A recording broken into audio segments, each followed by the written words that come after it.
Voilà un nouveau sacre pour Macron. Les médias disent « Paris est de nouveau au centre du monde ». Mais en réalité, ils se trompent complètement. Ce n'est pas Paris qui est au centre du monde, c'est bien Emmanuel Macron. Il va être au centre du monde très régulièrement, au-delà de l'imaginable. Qui sera à Notre-Dame aujourd'hui? Une quarantaine, une cinquantaine, une soixantaine de chefs d'État ou de futurs chefs d'État avec Donald Trump, qui a réussi également à convaincre Elon Musk de venir, et bien d'autres dirigeants de sociétés du monde, mais également Volodymyr Zelensky, le prince William, de nombreuses têtes couronnées, des présidents de la République, de l'Union européenne. Évidemment, on s'attend à voir Ursula von der Leyen, etc., etc. Des gens extrêmement connus seront quasiment inconnus dans Notre-Dame. Mais tout l'honneur, tout le prestige reviendra au sacre de Macron. Alors on nous parle de plan B, qu'effectivement ça aurait été prévu dehors, sous une tente, etc. Et pas dans Notre-Dame parce que ce serait inconvenant. Il raconte qu'il y a du vent. Il n'y a aucun vent à Paris. Rien du tout. Tout ça, c'est juste pour que chacun garde bonne figure. Parce qu'évidemment, aucun président ne peut se permettre ce que va faire Macron. Les mots qu'il va utiliser, rebâtir, réinventer, résurrection de Notre-Dame, sauver de ses cendres. Vous imaginez? J'ai fait de longues vidéos sur ce sujet. Je viens d'écrire un long Substack sur ce sujet. Et toute l'énergie de ceux que j'appelle les marchands du temple, de la dissidence, n'est focalisée que sur des bêtises, des broutilles. Quel est l'avenir de Barnier? Qui sera le prochain Premier ministre? Que va faire Macron? Et si, et ça, etc. Mais ils ne comprennent rien à ce qui se passe. C'est pas faute d'avoir été alerté maintes fois par la Russie. La guerre du bien contre le mal, le bal des vampires, également d'une certaine manière par Donald Trump, la nécessité de s'occuper du marécage. Mais personne n'ose dire de qui il s'agit. Quel est ce marécage poisseux? Qui sont les héritiers des Khazars, des sorcières de Babylone et des adorateurs de la terre pour le diable? Qui sont ces gens-là? Et qu'est-ce que ça veut dire la terre pour le diable? Ça veut dire la fin de l'humanité. Ça veut dire que même les alliés d'un moment de ces gens dangereux disparaîtront aussi. Je vous invite à découvrir ma longue lettre Substack. Vous allez sur substack.com, mon nom est Bertrand55. Pourquoi j'insiste tellement sur Substack? D'une part, parce que c'est un moyen de garder le contact, c'est une base de données. C'est-à-dire que moi, j'ai en permanence vos emails, si quoi que ce soit arrivé en cas de censure, on peut rester en contact et vous pouvez rester en contact avec moi. Pas du tout comme les réseaux sociaux, puisque même sur X, j'ai été bloqué et je perds tout contact. Et vous perdez tout contact, il faut aller me chercher ailleurs, c'est pas simple, c'est très laborieux, etc. Sur YouTube, mes vidéos sont largement invisibilisées.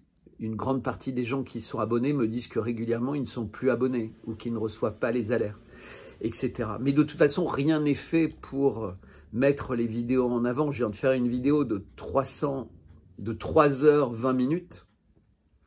Vous êtes déjà plus de 20 à l'avoir regardée. Vous êtes plus de 20% à l'avoir regardé intégralement les 3h20 sans discontinuer. Et donc, ça devrait forcément énormément intéresser YouTube, puisque on peut parler, en tout cas, de vidéos frémissantes après un jour. Mais rien du tout, en fait. Aucun avantage. Les seules personnes arrivent par le bouche-oreille sur cette vidéo. Et je vous remercie de participer au bouche-oreille. Je vous remercie de m'aider dans ce combat. Je vous remercie de continuer à m'aider dans ce combat. Ici, c'est une vidéo où j'ai été appelé hier matin, vendredi matin, tôt, par une radio qui s'appelle Spoutnik.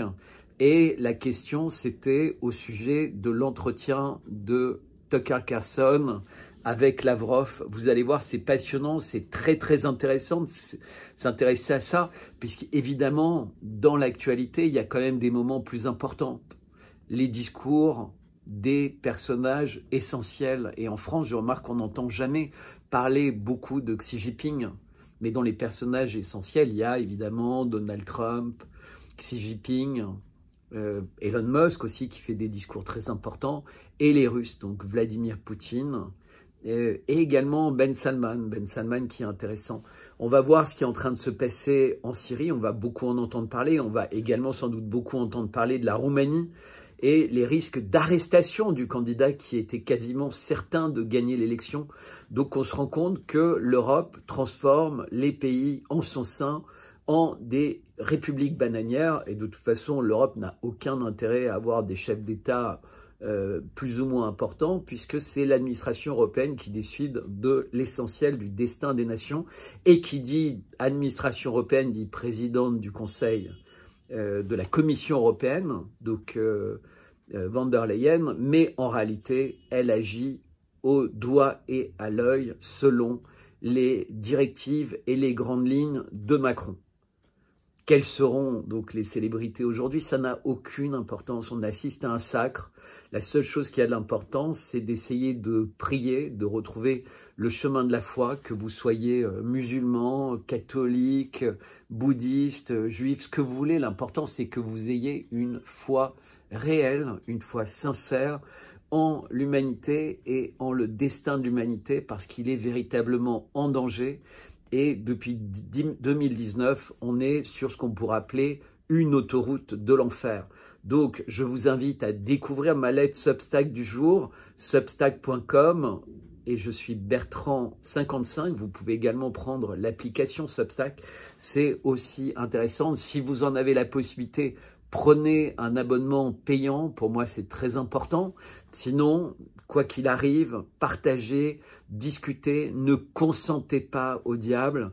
Vous êtes en train de regarder ça véritablement plus, et c'est vrai dans le monde entier, les télés du monde entier reprennent cet épisode. En France, dans la dissidence, vous pensez tous que les gens sur la terre pensent comme vous. Non, Macron profite de l'image de la France. Il profite de l'image de Paris. Il profite de l'image de Notre-Dame. Et il profite d'un discours parfaitement lissé. La plupart des personnes ne savent absolument pas ce qu'est une cathédrale 17e ou 18e, ce qu'est une abbaye ou une chapelle ou quoi que ce soit. Ils n'ont vu ça que dans les livres ou à la télé. Ils n'ont pas pu ressentir. Et donc, on leur présente quelque chose d'extrêmement clinquant. On leur présente des choses extrêmement kabbalistiques, ésotériques, etc. Ils n'ont pas cette sensibilité. Et donc, ils ne se rendent pas compte. Et si nous ne faisons pas ce travail, nous, Français, qui sommes sur place et qui savons exactement ce qui se passe, mais on est une infime minorité, alors il va continuer son travail. Je suis de plus en plus souvent sollicité par les Russes sur leur grande chaîne, et ils sont de plus en plus sensibles à mon discours sur l'eschatologique. Ils découvrent toutes ces choses-là pas à pas. C'est vrai qu'au début, j'effleurais le sujet et j'en parlais en off avec les journalistes. Mais maintenant, de plus en plus de personnes sont ouvertes à des choses qui auraient été inacceptables il y a 8 ans, inacceptables il y a 5 ans, il y a 4 ans, il y a 3 ans. Mais les gens qui sont sur place en France et qui voient la manière avec laquelle il est tellement dominant de tout, c'est inexcusable. Et continuer à être là, à s'intéresser à une boîte qui aurait mis de la poudre de perlimpinpin sur les poutres il y a 2 mois. Ah, je m'excuse, en fait, c'était pas il y a 2 mois, c'était il y a 1 an, etc., etc. Vous tombez dans tous les pièges. On est dans un domaine qui dépasse le rationnel. On est dans un domaine qui relève de l'intuition. Il ne faut plus croire, il ne faut plus étudier, il faut apprendre à savoir en nous ce qui est en train de se passer. Donc je vous invite à regarder la vidéo, à l'écouter, à voir la partie eschatologique de cette vidéo, puisque j'y parle de Notre-Dame dans les réponses aux questions qui m'ont été posées, même si une petite partie a été coupée. Véritablement, découvrez ce qu'a dit Lavrov, découvrez les questions, et vous allez comprendre que la Russie est véritablement dans le camp du bien, et que Macron est le seul et unique leader du camp du mal. Voilà. Il est dans une opération de séduction de Donald Trump. Ne croyez pas que si c'est une coïncidence que Donald Trump vienne faire allégeance. Ne croyez pas que c'est une coïncidence qu'Elon Musk vienne là. Aujourd'hui, le pouvoir de Macron dépasse l'entendement. Et ça n'a rien à voir avec le pouvoir de Notre-Dame. C'est véritablement le pouvoir de Macron. Nous avons des personnes qui viennent et qui ne croient pas, qui n'ont jamais cru. On a Mohamed VI, on a Zelensky qui interdit la religion orthodoxe russe ou qui l'a fait interdire par l'intermédiaire des gens qui tirent les ficelles, dont Macron. Ces gens ne croient pas et ils n'ont jamais cru. En France, les crèches sont interdites, l'église est abandonnée, des églises brûlent sans cesse. Vous croyez que c'est une coïncidence? On n'a toujours pas trouvé qui a fait cet incendie de Notre-Dame. Et évidemment, c'est un pompier pyromane qui l'a fait. C'est quelqu'un qui veut avoir donné l'impression qu'il a été le héros de ça. Mais Notre-Dame est attaquée depuis très longtemps. Dès le début de la franc-maçonnerie, elle a été attaquée sans cesse. Là, je crois qu'il est allé au-delà de l'imaginable.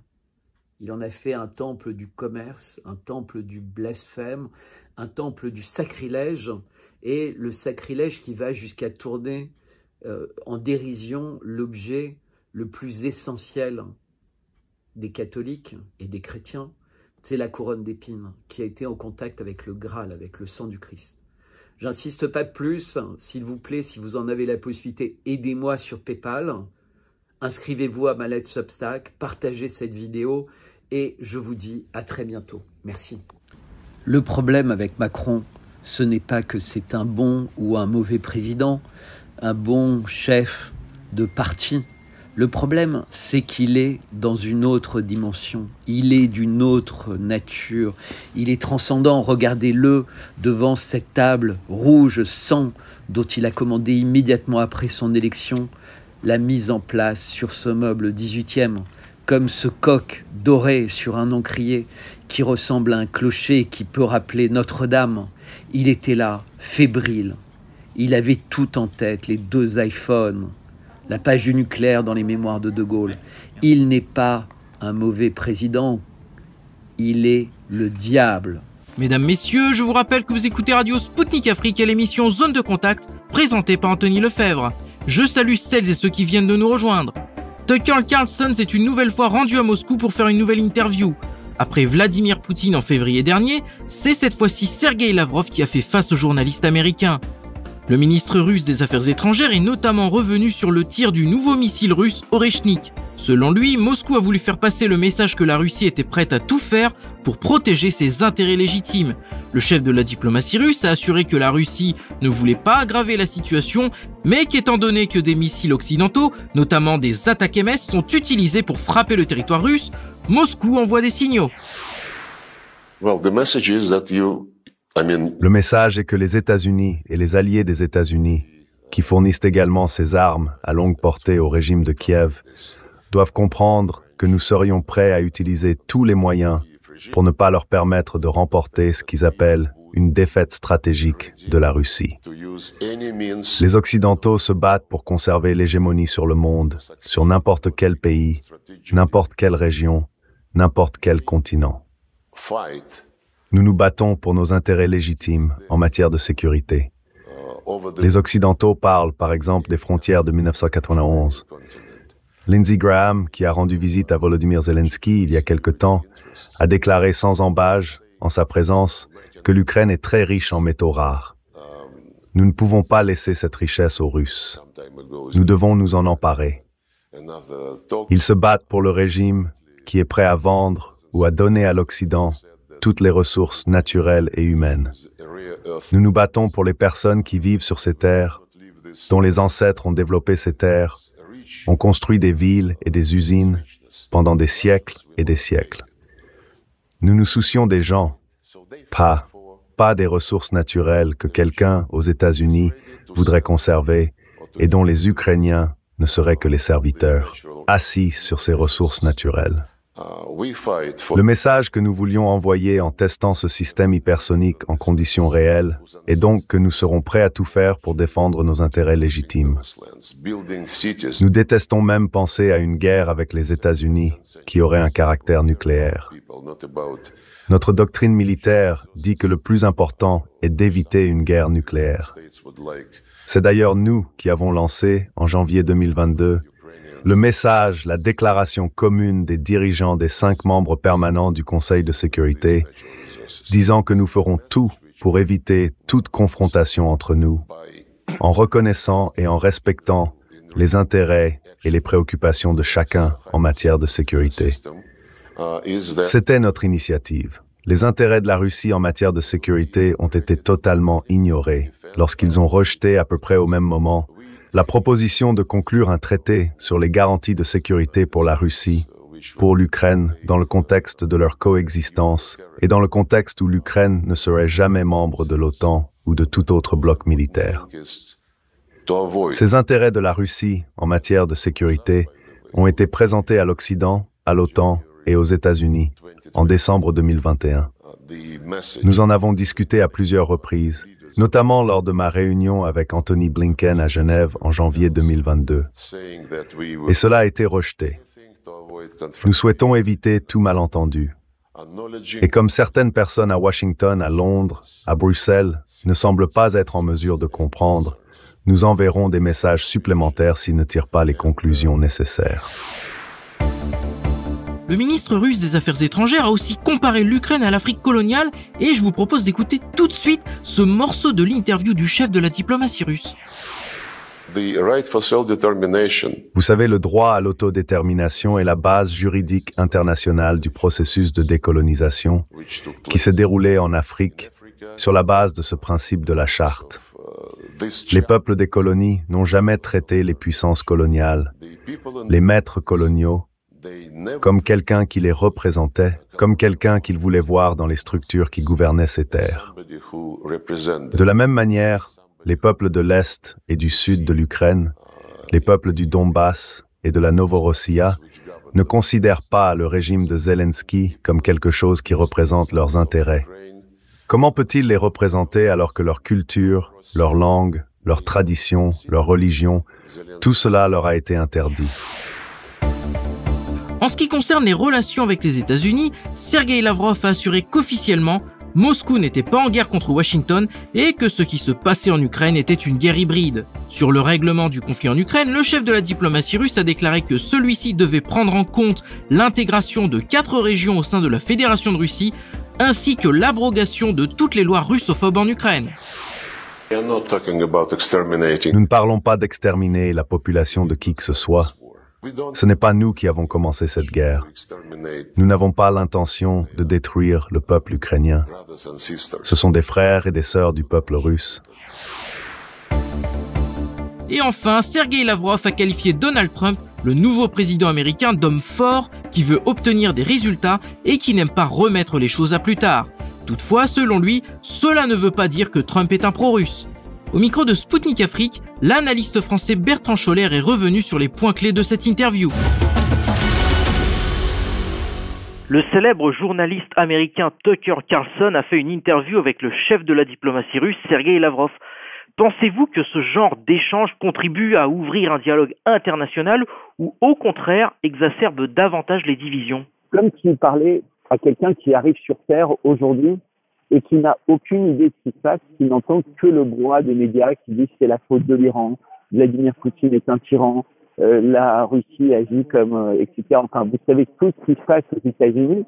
Et là, on a quelqu'un qui s'appelle Tucker Carlson, qui a gagné une énorme crédibilité au cours des années, qui est extrêmement suivi, et qui parle à Lavrov, qui est considéré comme le meilleur diplomate du monde, et donc qui a un cours relativement magistral où en 1 heure, il remet les choses en place, mais pas que dans le contexte de l'Ukraine, qui est souvent le piège. Les gens prennent l'Ukraine séparément, le Proche-Orient séparément, ils prennent les BRICS, ils prennent l'Amérique du Sud, ils prennent la situation aux États-Unis, les flux de migrants, etc., le wokisme, LGBT+, comme si c'était des problèmes séparés.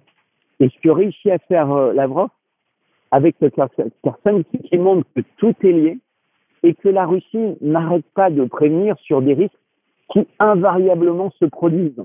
Et donc, il est temps d'écouter les Russes avec beaucoup d'attention pour éviter que des risques bien pires se produisent et qui auraient des conséquences sur l'humanité entière.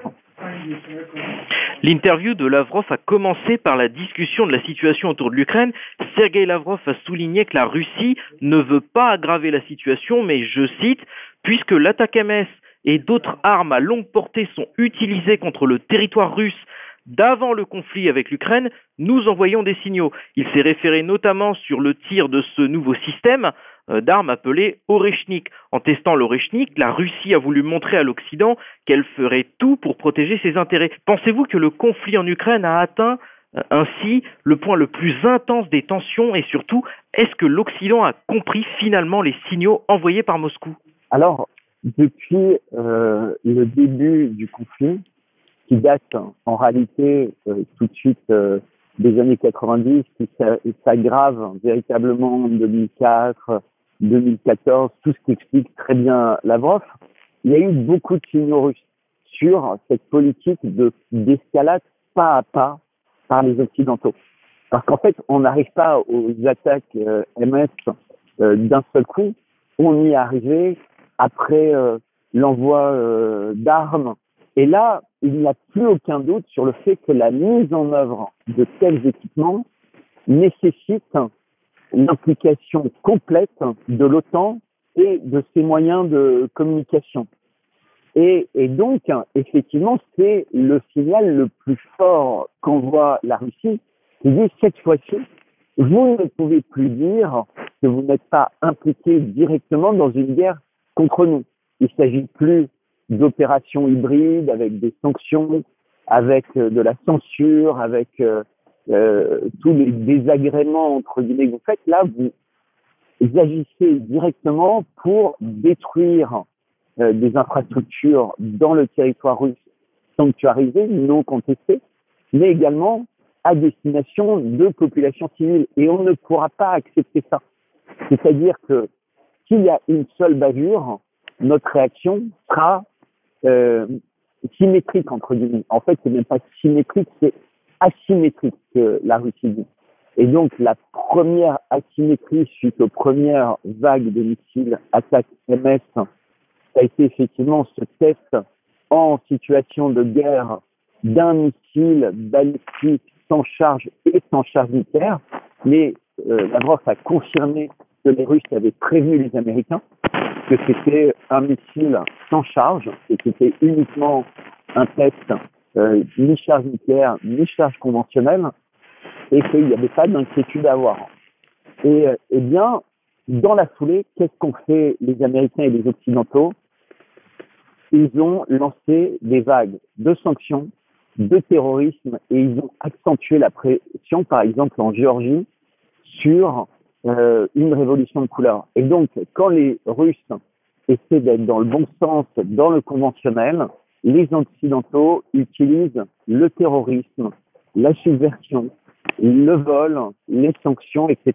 Et donc, c'est un dialogue de sourds entre des gens qui essaient d'agir avec bon sens, en rappelant l'histoire, le droit international, et face à eux, des gens qui agissent véritablement, on pourrait appeler la stratégie du fou, ou des actions de psychopathes qui sont complètement incompréhensibles, incohérentes, mais qui touchent les civils.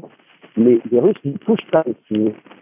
Et d'ailleurs, Lavrov a rappelé que dans la bande de Gaza, il tenait des doubles standards et des doubles langages.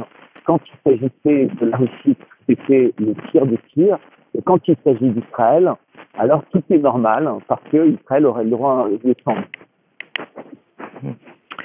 Le ministre russe des Affaires étrangères a aussi commenté les déclarations d'un représentant du Stratcom, un département de la défense des États-Unis, qui a souligné la possibilité d'un échange limité de frappes nucléaires pour la Russie. C'est une invitation à une catastrophe que nous ne voulons pas. Et donc, est-ce que selon vous, la Russie fait preuve à l'égard de l'exacerbation de ce conflit par les États-Unis?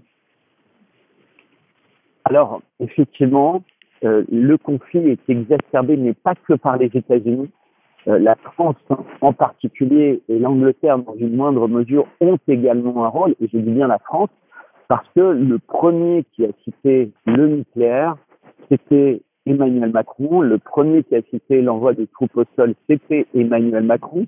Et celui qui a été le plus en amont de la proposition de missiles, avec des missiles longue portée mais air-sol, c'était également Emmanuel Macron. Mais là, quand quelqu'un, effectivement, du SACOM américain parle d'une nouvelle doctrine nucléaire, c'est-à-dire que les pays s'entendraient à des envois de frappes nucléaires réciproques mais limités. Alors d'abord, c'est ridicule, puisqu'il n'y a aucun...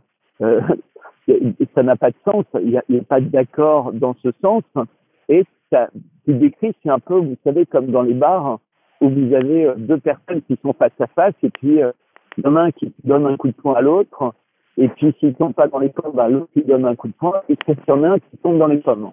Mais ça se passe pas comme ça, la guerre. C'est pas les Américains arrivent avec des nouvelles règles. La Russie, elle a une doctrine qui est très claire, qui a évolué d'ailleurs récemment sur le nucléaire, et qui dit petit 1, c'est une arme de dernier recours. Donc quoi qu'il arrive, on fait tout pour l'éviter, y compris si ça doit être des frappes ponctuelles entre guillemets, comme semble prétendre SACOM. Parce que c'est une arme qui touche les civils. Et aujourd'hui, le nucléaire est quasiment devenu obsolète avec quand la Russie montre Oreshnik. Oreshnik, c'est une arme extrêmement précise et qui permet d'atteindre toutes les cibles militaires ou liées aux militaires dans des conditions de destruction totale sans atteindre les populations civiles.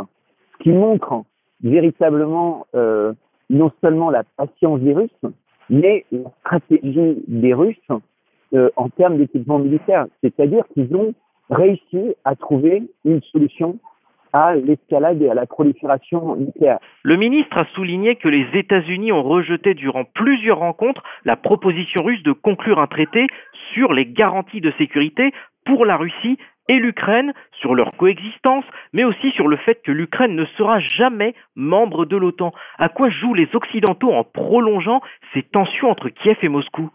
Depuis les années 91, l'OTAN s'approche de la Russie et encercle la Russie avec des bases.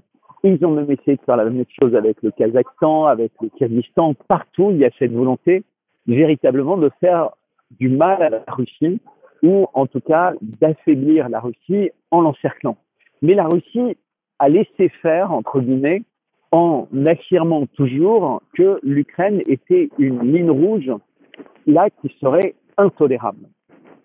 Et qu'est-ce qui s'est passé après l'épisode de Maidan, puis l'élection de Zelensky? Ce dernier a complètement changé de discours et est passé d'un discours pro-russe, même, et Lavrov le rappelle, qu'il était comédien, il disait mais moi j'ai aucun problème à parler russe et pas ukrainien parce que c'est tout à fait normal. Donc Lavrov rappelle ça comme un clin d'œil et du jour au lendemain, Zelensky participe d'actions russophobes. Donc d'abord c'était la langue, puis la culture avec les livres, etc. Le rejet complet des Russes, les entreprises, les relations avec la Russie et l'accueil de l'OTAN, qui est véritablement devenu l'ennemi, entre guillemets, des Russes, puisque l'OTAN agit comme un ennemi de la Russie, avec des sanctions depuis 2014, quand la Crimée décide de rejoindre la Russie, des sanctions très fortes. Et donc, cette agressivité ne m'arrête pas. Les Russes ont dit, voilà, on lance une opération spéciale, et j'espère que cette fois-ci, vous comprenez. Mais même 2 ans et demi après, ils ne comprennent toujours pas, puisqu'aujourd'hui, ce que disent les Américains aux Russes, c'est qu'en réalité, l'OTAN en Ukraine serait limitée aux territoires qui sont toujours contrôlés par l'Ukraine, ça c'est par rapport à l'article 5, et que dans un délai qui est la chose à négocier, il faudra que la Russie quitte l'ensemble des territoires qui correspondent à l'Ukraine de 1991. Ce qui sous-entend Crimée inclus. Et ils disent, voilà, c'est ça la négociation. C'est l'OTAN devient, l'Ukraine va faire partie de l'OTAN, mais géographiquement, ce sera selon un certain agenda. Et ils insistent en disant, de toute façon, vous n'avez pas le choix, c'est ça la Charte des Nations Unies. Ce à quoi Monsieur Lavrov répond, mais c'est complètement faux, puisque le premier article de la Charte des Nations Unies a à voir avec le respect de la volonté des peuples et le respect des peuples par leurs États, etc., etc. Et il dit, vous ne vous intéressez qu'à des articles sur l'intégralité territoriale, mais qui viennent très loin après, dans la Charte des Nations Unies. Donc, si vous voulez qu'on évoque la Charte des Nations Unies, il faut le faire dans son entièreté, et pas que quand ça concerne la Russie, dans des lignes rouges qu'elle a évoquées depuis le début. Donc, en fait, ce que dit Lavrov, c'est ne nous poussez pas comme vous le faites partout, votre agenda, en respectant à géométrie variable la Charte des Nations Unies, qui n'est plus qu'instrumentalisée à votre égard, comme le système financier mondial, et finalement comme tous les contrats que vous signez avec n'importe quel pays, dont vous oubliez assez vite les chartes, les lignes, entre guillemets, qui ne sont plus selon votre intérêt. Donc on arrive vraiment à un point de blocage où, comme le dit Lavrov, dans la communication avec les Américains, ils ne font que répéter la même chose, les mêmes doubles standards, les mêmes doubles langages, et ils ne veulent pas écouter le point de vue de ceux qui sont en face d'eux. Ils ne veulent qu'imposer leur hégémonie. Et les Russes n'acceptent plus. Les Chinois non plus d'ailleurs. Les Iraniens non plus d'ailleurs. Les Coréens du Nord non plus d'ailleurs. De moins en moins de pays acceptent cette hégémonie. Et ça fait peur aux Américains, y compris à Donald Trump, qui est déjà en train de menacer les pays qui souhaiteraient sortir de l'hégémonie américaine. Donc on voit que même l'arrivée de Donald Trump ne va pas calmer les choses, en tout cas pas très vite. Et donc, comme le dit Lavrov, il va peut-être y avoir des nouveaux signaux envoyés, avec l'espoir que cette fois-ci, ils seront écoutés.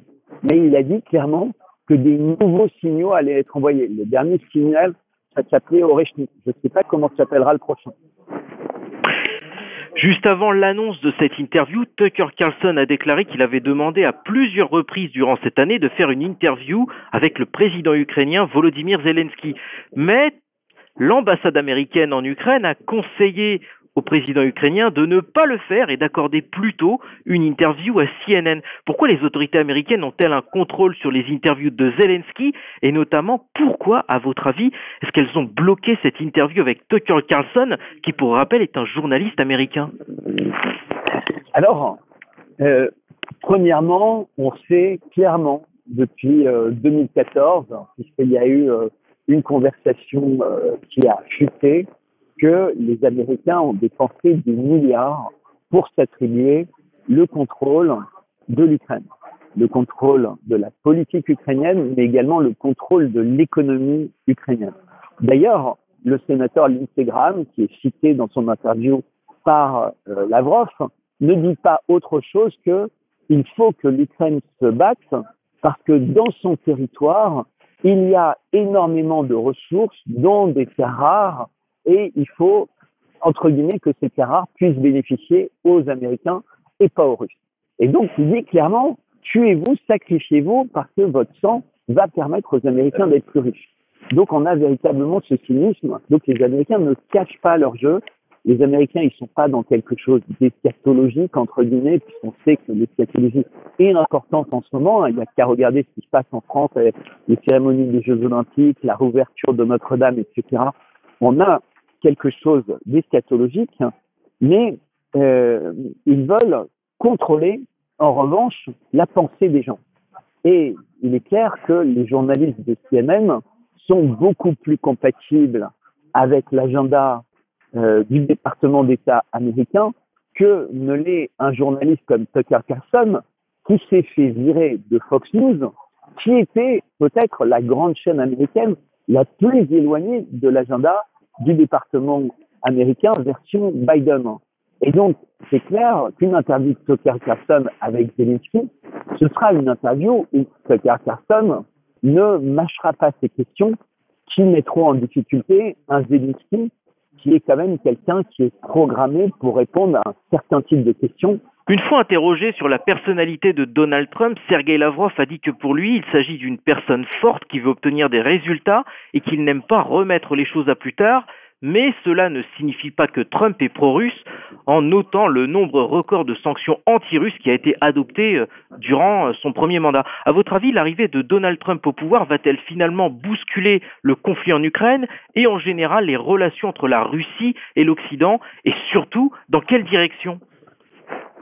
Alors, évidemment, on aurait tous envie, et moi en premier, parce que j'ai plutôt tendance à croire que Donald Trump a de bonnes intentions en termes de paix, en termes de stabilité dans le monde, etc., puisque c'est quelque part un businessman. Et dans sa perspective de businessman, il considère pas l'armement ou Big Pharma comme l'alpha et l'oméga de la politique. La preuve, c'est qu'il prend Kennedy comme ministre de la Santé. Néanmoins, Donald Trump n'est pas seul. Il va devoir travailler avec des sénateurs qui lui sont largement opposés sur cette politique. Comme quelqu'un comme Lindsey Graham qui a beaucoup d'influence, mais qui n'est pas seul. Un président aux États-Unis peut prendre ce qu'on appelle des executive orders pour aller dans une certaine direction, mais il doit faire très attention pour pas être considéré comme un traître à l'Amérique s'il avait l'air de faire des faveurs trop grandes à la Russie ou à la Chine, voire même à l'Iran, par rapport à l'allié et à l'influence très forte d'Israël et également des lobbies juifs aux États-Unis. Donc, il marche sur des œufs, Donald Trump. Il a l'habitude d'agir comme un joueur de poker et un peu aussi comme un magicien. Donc, il lance des phrases comme ça à l'emporte-pièce. On va vous détruire, on va faire ceci ou cela. Mais c'est vraiment du marketing, c'est de la communication à destination des Américains, d'une part, et d'un certain nombre de leurs alliés, en disant « je suis quelqu'un de très fort ». Mais en réalité, c'est une manière d'appeler les gens à aller à la table des négociations en se disant ils sont peut-être suffisamment cinglés pour faire ça, on va peut-être accepter de donner plus qu'on aurait donné avec quelqu'un qui négocie normalement. Mais cette fois-ci, ils ont face à eux une Russie qui en a marre d'être roulée dans la farine depuis si longtemps et qui n'acceptera rien qui ne correspond pas à la sécurité intégrale du peuple russe et de ses territoires et de ses intérêts dans le monde. Et c'est là la grande différence. C'est que les Américains ont tellement trahi tous les gens qui leur ont fait confiance depuis les Indiens d'Amérique, c'est-à-dire que depuis que les États-Unis existent, ils n'ont jamais rien respecté.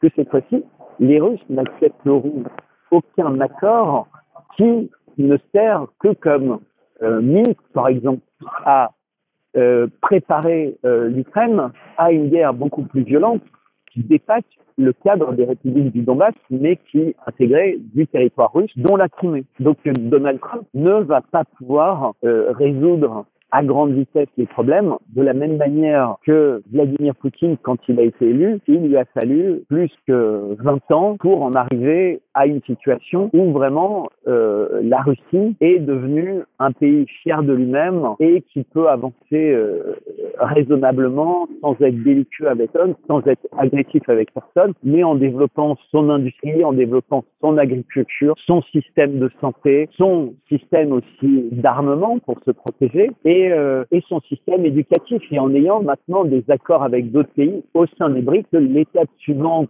de cette trajectoire de Vladimir Poutine, c'est de véritablement de trouver au sein des BRICS un moyen d'échapper à l'hégémonie du dollar et aux sanctions américaines permanentes. Je vais terminer avec une dernière question. Quels signaux cette interview envoie-t-elle aux pays occidentaux, notamment sur la perception russe des tensions géopolitiques actuelles? Eh bien, c'est véritablement un signal d'apaisement. C'est-à-dire que la personne qui parle à Tucker Carlson, c'est pas le chef de l'armée russe. Et d'ailleurs, plusieurs fois, Tucker Carlson a posé des questions et Sergei Lavrov a renvoyé aux militaires en disant certaines questions, nous n'y répondons pas, c'est notre armée qui répond. D'ailleurs, moi, je suis le diplomate, le chef de la diplomatie. Et donc, une interview avec le chef de la diplomatie dans une période où la guerre est aussi vive montre à quel point la Russie continue à considérer que la diplomatie est l'essentiel des signaux qu'ils veulent envoyer au monde entier. Et d'ailleurs, dès l'introduction de cette interview,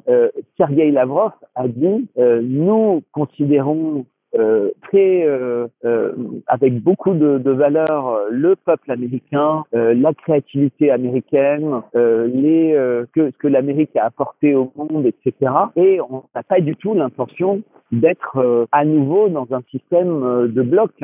On a envie de pouvoir traiter avec les Américains, de pouvoir commercer avec les Américains, le peuple américain, mais aussi l'État américain. Donc il a exprimé vraiment ce qui a toujours été le désir de la Russie. La Russie pourrait vivre quasiment de façon autonome avec un territoire et des richesses dont elle dispose et les alliés solides avec lesquels elle commerce. C'était à l'instant Bertrand Scholler, analyste français pour Spoutnik Afrique.